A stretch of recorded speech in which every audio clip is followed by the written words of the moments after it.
नमस्कार दोस्तों, 28 मई की करंट अफेयर्स में आप सभी का स्वागत है। तो पहला प्रश्न है, हाल ही में 6 नाटो देशों ने किस देश की सीमा पर ड्रोन की दीवार विकसित करने का प्रस्ताव रखा है।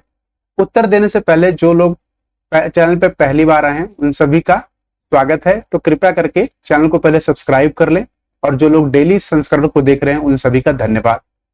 इसका ऑप्शन है ए UK, B Germany, see Russia या डी यूक्रेन। सही उत्तर है सी रशिया। अभी हाल ही में आपको पता है रशिया और यूक्रेन का युद्ध चल ही रहा है।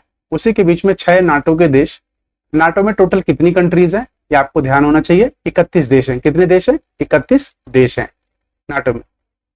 इसका नाटो का मुख्यालय कहां पर है? ब्रुसेल्स। ध्यान रखिएगा, ब्रुसेल्स। ठीक है, ब्रुसेल्स में। तो इन्होंने अभी ड्रोन की दीवार बनाने का यहां पे प्रपोजल रखा है ताकि बॉर्डर पे निगरानी रखी जा सके रशिया के। उसी के साथ कुछ इंपॉर्टेंट पहलू देख लेते हैं कि वाशिंगटन संधि के हस्ताक्षर 1949 में नाटो का जन्म हुआ था।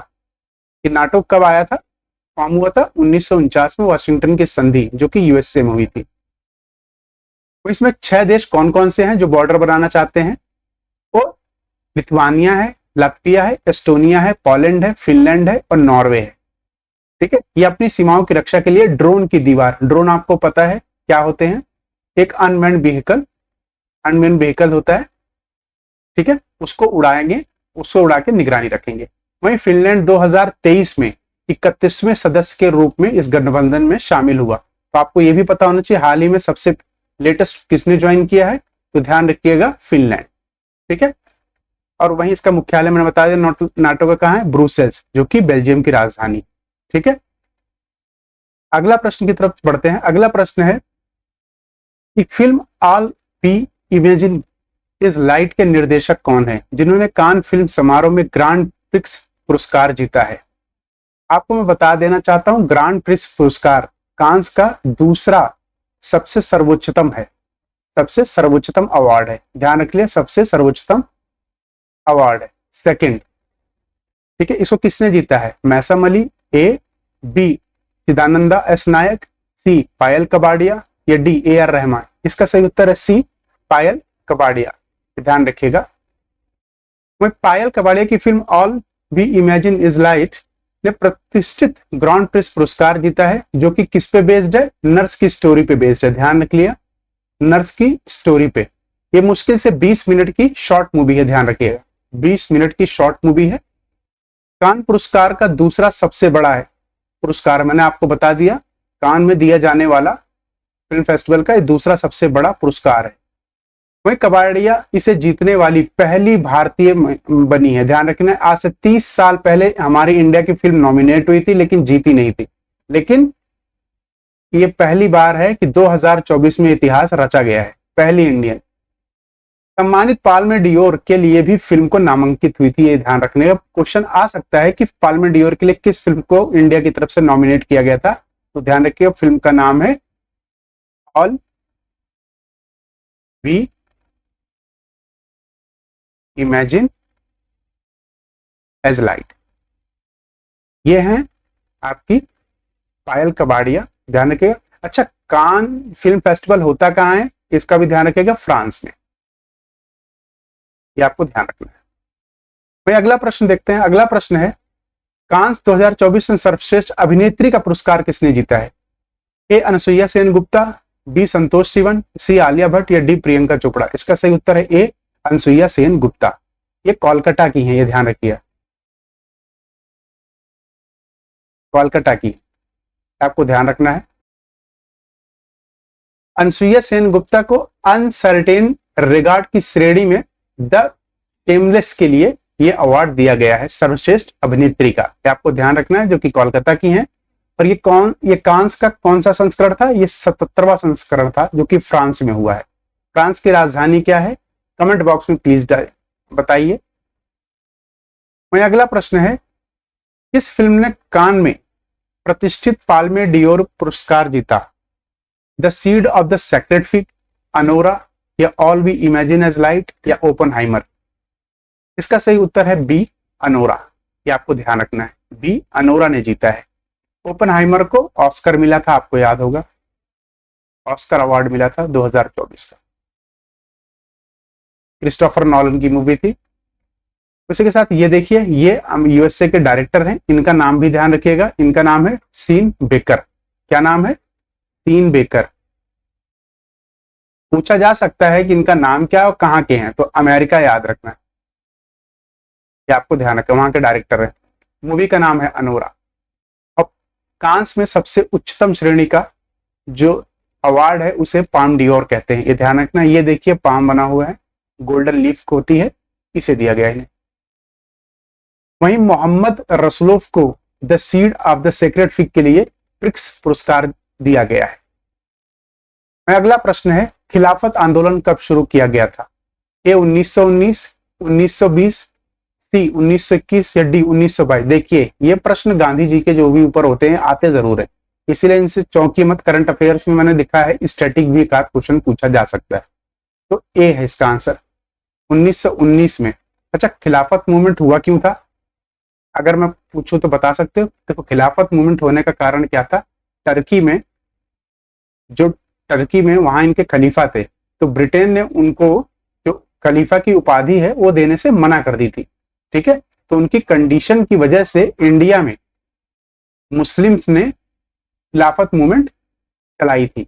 इसी को ही बाद में गांधी जी द्वारा 1920 में non corporation movement, Hindu Muslim unity के लिए नॉन कॉर्पोरेशन मूवमेंट के रूप में लॉन्च किया गया।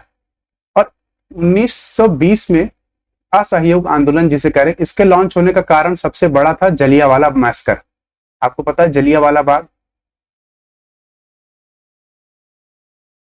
बाग, उसकी वजह से 1920 में हुआ था असहयोग आंदोलन।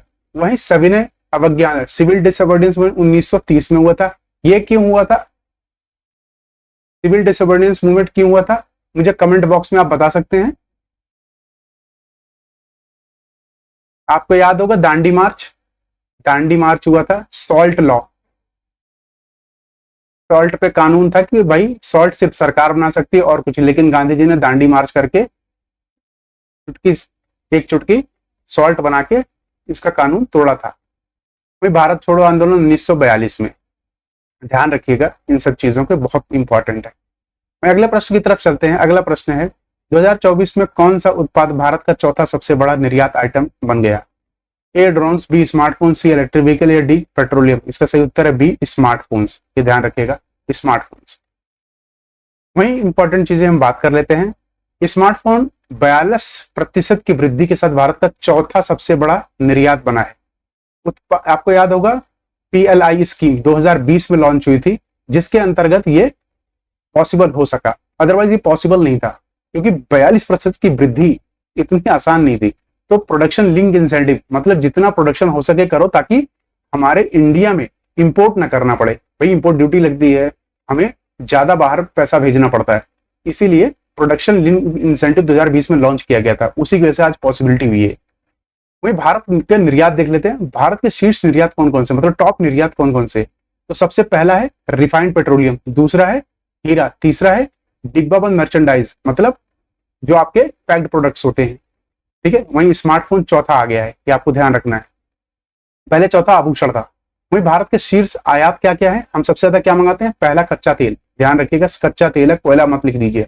दूसरा है कोयला, तीसरा है ब्रिकेट, आपको ध्यान रखना है। थर्ड, ठीक है, थर्ड आपको बिल्कुल ध्यान रखना है। कोल ब्रिकेट से आता, कोल ब्रिकेट एक साथ ही है, सेकेंड। वहीं सोना तीसरा है, चौथा है पेट्रोलियम गैस, और पांचवा हीरा। देखो सबसे पहले हमारा यूएसए सबसे बड़ा पार्टनर होता था, यूएसए नंबर 1 होता था, लेकिन अभी चाइना क्या हुआ, चाइना ने इसे रिप्लेस कर दिया। चाइना ने इसे रिप्लेस करके खुद नंबर 1 बन गया है और यूएसए नंबर 2 पर आ गया है। वही अगला प्रश्न देख लेते हैं। अगला प्रश्न है, हाल ही में AI एंड कैपिटल PC किसने लॉन्च किया है? ए एप्पल, बी गूगल, सी चैट जीपीटी, डी माइक्रोसॉफ्ट? इसका सही उत्तर है डी माइक्रोसॉफ्ट, ध्यान रख लीजिएगा इसका। वहीं ये देखिए माइक्रोसॉफ्ट ने कैपिटल PC लॉन्च किया है। कैपिटल क्या है? कैपिटल एआई इंटेलिजेंस है, किसका? माइक्रोसॉफ्ट का। तो इन्होंने पीसी लॉन्च किया इसको, जिसकी अद्वितीय रिकॉर्ड फंक्शन है, यानी कि मतलब कि जैसे जैसे आप इस पे काम करते रहोगे ना, जैसे जैसे आप काम करते रहोगे उसको रिकॉर्ड करेगा। क्या करेगा? रिकॉर्ड करेगा, इसको रिकॉर्ड करेगा। उसी के हाथ से, उसी की रिकॉर्डिंग से ही आपका संचालन आगे ये मापदंड के हिसाब से आगे ले जाएगा। तो गतिविधियों को जब ट्रैक करेगा, स्टोर करेगा, उसी के हिसाब से आपको आगे ले जाएगा।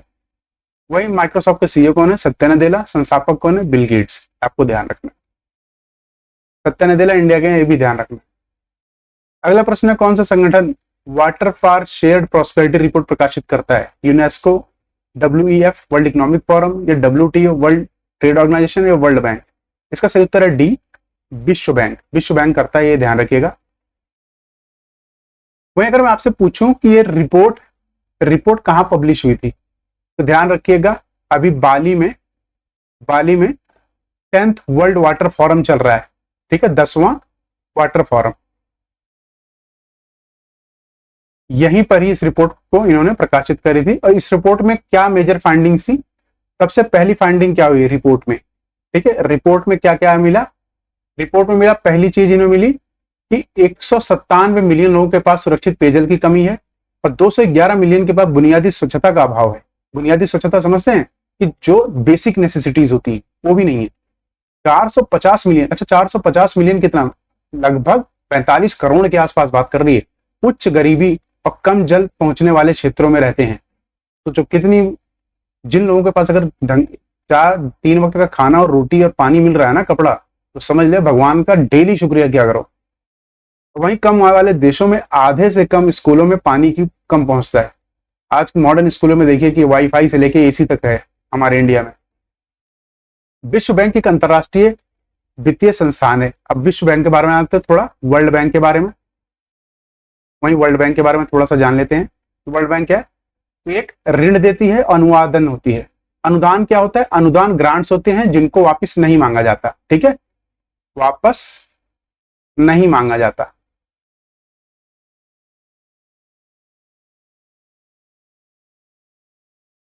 ये ध्यान रखिए। वहीं ऋण को चुकाना पड़ता है। विश्व बैंक 2 चीजों से मिलकर बना, IBRD और IDA, ठीक है। तो इसके अध्यक्ष कौन है? अजय बांगा, जो कि कहां के हैं? इंडिया के। इसका गठन कब हुआ था? 1944 में। मुख्यालय कहां है? वाशिंगटन DC, USA, संयुक्त राज्य अमेरिका। वही अगला प्रश्न देख लेते हैं। अगला प्रश्न है, 2023 में राज्य ट्रांसमिशन कंपनियों द्वारा ट्रांसमिशन लाइनों में जोड़ने के मामले में कौन सा राज्य शीर्ष राज्य के रूप में उभरा? A Uttar Pradesh, B Gujarat, C Tamil Nadu, या D आंध्र प्रदेश? इसका सही उत्तर है A उत्तर प्रदेश। ये क्रमशः लिखे हुए हैं। सेकंड पोजीशन आपकी गुजरात की आई है, तीसरी पोजीशन तमिलनाडु की आई है, चौथी पोजीशन आपके आंध्र प्रदेश की आई है।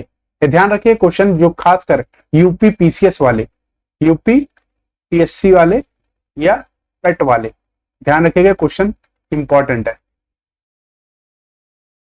उसी के साथ देख लेते हैं उत्तर प्रदेश ने कितना 1460 किलोमीटर ट्रांसमिशन लाइन बिछाई थी।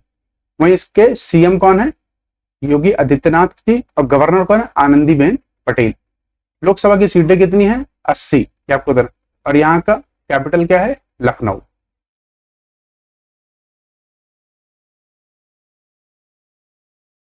एक बार हम यूपी का मैप भी देख लेते हैं। ये देखिए यूपी का ये रहा मैप, जो कि सिर्फ एक इंटरनेशनल बाउंड्री शेयर करती है नेपाल से, ठीक है। ये लखनऊ उसकी कैपिटल। और किन किन राज्यों से सीमा करती है? तो एक आपका उत्तराखंड है, दूसरा यहां से हल्का सा आप देखोगे ना, हिमाचल प्रदेश है, हरियाणा, नई दिल्ली, राजस्थान, मध्य प्रदेश, छत्तीसगढ़, झारखंड, बिहार। तो इन राज्यों को गिन लीजिए, 1 2 3 4 5 6 7 8, तकरीबन 8 राज्यों के साथ सीमा शेयर करती है। अगला प्रश्न है, किस देश ने हाल ही में जिग नाम में एक नई मुद्रा लॉन्च की है? A Moldova, B Hungary, C Zimbabwe, और D श्रीलंका? क्या उत्तर है? C Zimbabwe. इसको ध्यान रखिएगा, जिम्बाब्वे। क्वेश्चन बहुत इंपॉर्टेंट है। ये देखिए, ये कुछ इस प्रकार दिखती है मुद्रा। अब इन्होंने क्या किया, पहली बार गोल्ड के हिसाब से जितना, देखो हर मुद्रा हर देश का यही नियम होना चाहिए वर्ल्ड इकोनॉमिक फोरम के हिसाब से, कि जिस देश में जितना सोना आपके पास है ना, उतनी ही मुद्रा आपको छापनी चाहिए। इससे ज्यादा छापोगे तो इन्फ्लेशन आएगा, महंगाई आएगी। ठीक है, देखिए 2009 में जिम्बाब्वे में ना 2009 में जिम्बाब्वे में हाइपर इन्फ्लेशन आ गया था। हाइपर इन्फ्लेशन क्या होती है कि वर्ल्ड इकोनॉमिक फोरम के हिसाब से हाइपर इन्फ्लेशन वो सिचुएशन है जब आपके मूल्यों के दाम हर महीने एवरी मंथ 50% से ज्यादा बढ़ जाते हैं, उसे हाइपर इन्फ्लेशन कहते हैं। नोट भर के पैसा ले जाओ, एक थैला पैसा ले जाओ, ठीक है, और इतना सा सामान पाते हैं, उसे कहते हैं। ठीक है, तो वही वर्ल्ड इकोनॉमिक फोरम ने बताया है इसमें। तो इसी के साथ साथ 2009 के बाद इनकी कंडीशन इतनी खराब होगी तो इनको कई बार अपनी मुद्रा बदलनी पड़ी थी।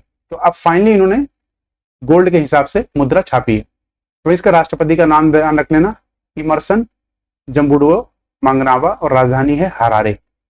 वहीं इसकी लोकेशन अगर आप देखिए तो जिम्बाब्वे, ये देखिए अफ्रीका कॉन्टिनेंट में यहाँ पर स्थित है, ये ध्यान रखिएगा, इक्वेटर के नीचे, और ये ट्रॉपिक ऑफ कैप्रिकॉर्न के ऊपर।